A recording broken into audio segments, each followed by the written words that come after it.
여러분 안녕하십니까? 뉴스투데이 제주입니다.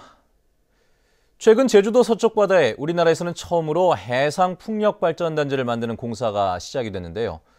공사가 시작되자마자 흙탕물과 진동 때문에 피해를 입었다며 어민들이 반발하고 있습니다. 권혁태 기자가 취재했습니다.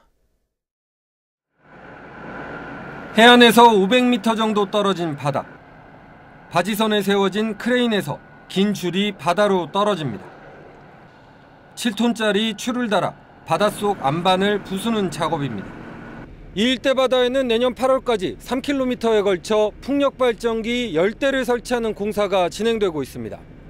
문제는 공사를 진행하면서 발생된 토사와 부유물들이 인근 어장을 덮친다는 겁니다.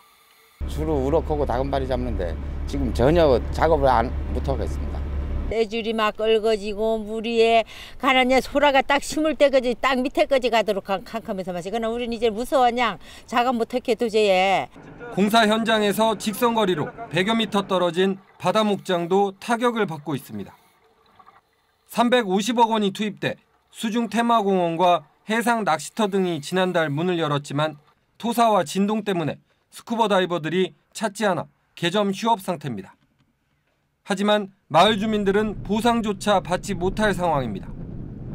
공사가 직접적으로 이루어지는 마을의 경우 보상이 이루어졌지만 조류의 영향으로 어장 피해를 보는 마을의 경우 공사 지역이 아니라는 이유로 보상에서 배제됐기 때문입니다. 피해가 발생하지 않도록 사전에 조사해서 방어를 할 수 있도록 지금 저희들이 사업자를 계속 지도를 하고 있기 때문에 큰 문제는 발생하지 않을 것으로 생각하고 있고요. 주민들은 당장 공사를 중단해야 한다는 입장이지만 공사 업체 측에서는 법적인 문제가 없다며 강행하겠다는 입장이어서 갈등이 커지고 있습니다. MBC 뉴스 권혁태입니다.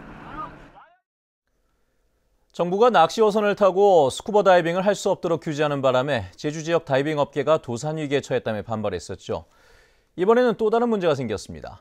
다음 달부터 시행되는 연안사고 예방법에 따라 보름 전에 신고를 해야 다이빙을 허용하겠다는 건데 다이빙 업계에서는 탁상 행정이라며 반발하고 나섰습니다. 김현성 기자입니다.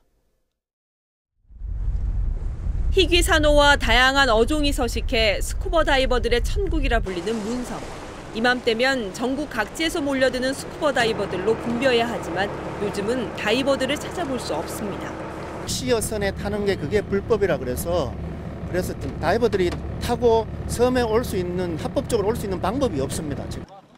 이에 따라 낚시어선도 다이버들을 태울 수 있게 제주특별법이 개정되지만 문제는 다음 달부터 시행되는 연안사고 예방법입니다. 스쿠버 다이빙을 하려면 14일 전에 신고하고 안전요원과 비상구조석 배치도 의무화하겠다는 겁니다. 이에 대해 다이빙 업계는 현실을 무시한 탁상 행정이라며 반발하고 있습니다. 스쿠버 다이빙은 날씨에 따라 일정이 바뀌어 사전 신고가 불가능한 데다 5명당 1명씩 안전요원을 배치하는 규정도 영세한 사업자들이 감당하기 어렵다는 겁니다. 보험료, 다른 또 강사들이 우리가 안전요원을 배치해야 될 거 아닙니까? 그러면 그분들에 대한 어떤 일당 내지는 우리가 월급 정도 다 줘야 되고, 근데 이렇게 해서 우리가 타산을 맞을 수는 없어요. 하지만 해경은 다음 달부터 개정된 법률에 따라 단속을 시작할 예정이어서 다이빙 업계와 마찰도 우려되고 있습니다. MBC 뉴스 김현선입니다. 노동절부터 어린이날까지 이어지는 황금 연휴 기간에 관광객 21만 8천여 명이 제주를 찾은 것으로 집계됐습니다. 이는 지난해 같은 기간보다 3.4% 늘어난 것입니다. 이 가운데 내국인은 16만 8천여 명으로 1.4% 늘었고 외국인은 4만 9천여 명으로 24.1% 늘었습니다.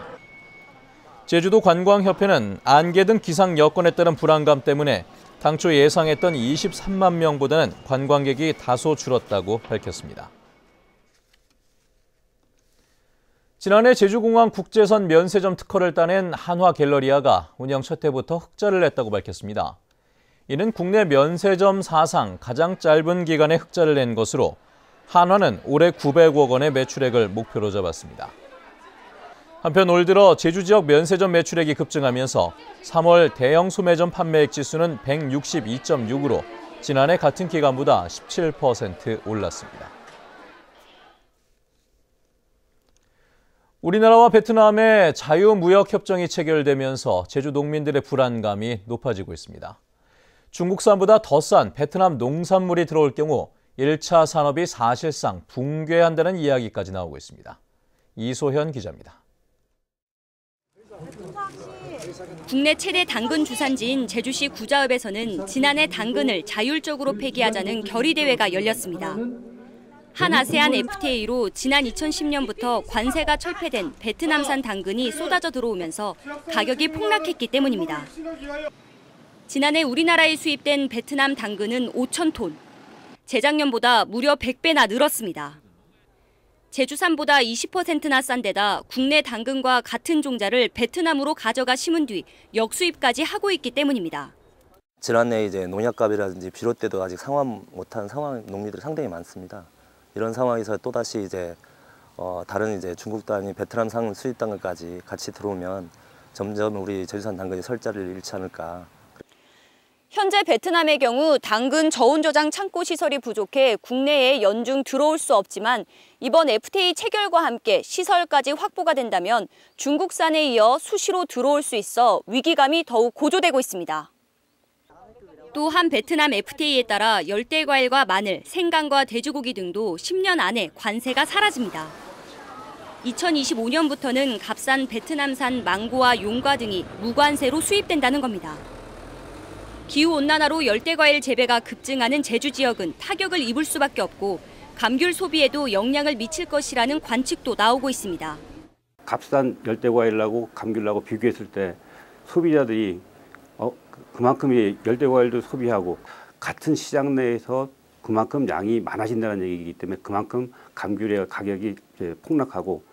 하지만 제주도는 한 베트남 FTA에 따른 피해가 얼마나 될지 분석도 하지 못한 상황이어서 대책도 불투명한 실정입니다. MBC 뉴스 이소연입니다.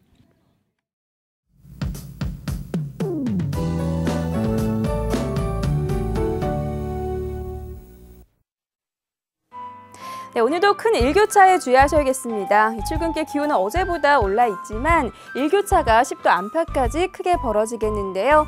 나오실 땐 쉽게 입고 벗을 수 있는 겉옷을 챙기는 것이 좋겠습니다. 한편 하늘에는 구름만 간간히 지나겠고요. 미세먼지 농도는 보통 수준으로 대기의 질도 양호하겠습니다. 내일은 대체로 맑다가 점차 구름 많아지겠는데요. 별다른 비 소식은 없어서 활동하기 무난하겠습니다. 다음은 자세한 지역별 날씨입니다. 현재 북부 지역의 기온 11도에서 14도, 낮 기온은 20도가 예상됩니다. 서부 지역의 기온 12도 내외로 출발해서 21도까지 오르겠고요. 오늘 아침 남부 지역의 기온 9도까지 떨어져 서늘하지만 낮에는 예년 이맘때만큼 따뜻하겠습니다. 네, 현재 표선과 구자의 기온 10도, 성산 11도, 낮 기온은 20도에서 21도를 보이겠습니다. 산간에는 어제와 비슷하거나 약간 낮은 기온을 유지하겠습니다. 섬 지역도 맑고 일교차가 큰 날씨를 보이겠고요. 물결은 모든 바다에서 잔잔하게 일겠습니다. 현재 대부분 공항 쾌청한 하늘과 함께하고 있습니다. 네, 이번 주말 나들이 하기 좋겠지만 오전 한때 빗방울이 떨어지는 곳이 있겠고요. 다음 주 초반에는 전 지역에서 비 소식이 있습니다. 날씨였습니다.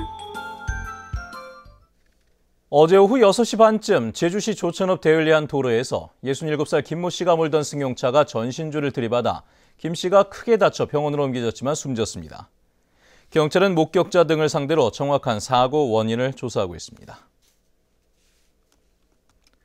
제주지방검찰청은 지난달 제주 시내 자택에서 아내를 목졸라 살해한 혐의로 44살 A씨를 구속 기소했습니다.